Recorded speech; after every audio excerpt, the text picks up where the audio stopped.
The history also perhaps started somewhat in late 1990s in cardiac surgery with the advent of minimally invasive port access surgery, application of that in cardiothoracic surgery. That kind of opened up the whole field of minimally invasive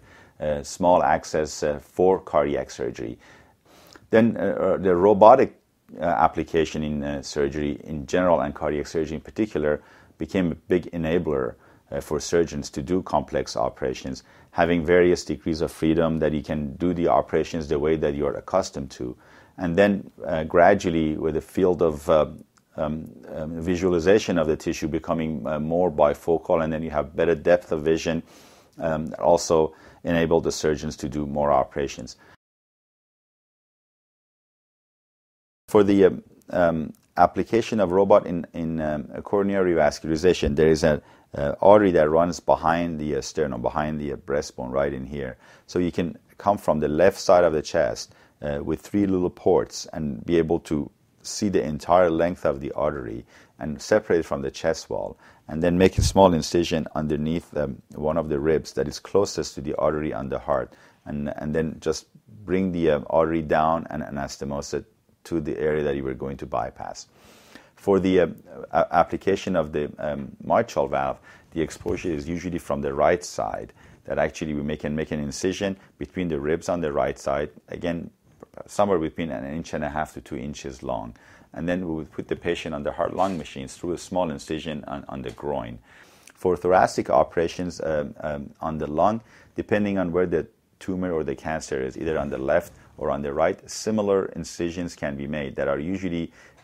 3 incisions of each about 1 inch long that will allow us to insert a camera and 2 instruments to resect the tumor and then subsequently reimplant the radioactive seeds in the area where the tumor was. For the esophageal surgery that you want to have access in the mediastinum, which is in the middle of the chest but behind the heart, then the ports are usually placed on the abdomen, on the belly, and then we have exposure to where the esophagus comes in and connects with the stomach. Then we can dissect along its side without actually putting our hands inside the patient's abdomen or behind the heart to get those areas. So the robot will enable us to actually get to these small, tight areas without the big exposure. So again, would be more comfort for the patient and less pain and faster recovery, and frequently a lot less blood loss, and afterwards the patients return to function and returning back to work and to their own environment more expeditious after these procedures. My first advice to the patient is that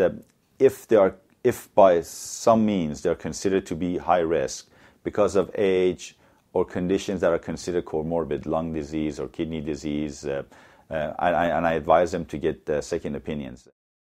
Second advice is, for example, for patients who have had previous heart operation and now they need a second operation done.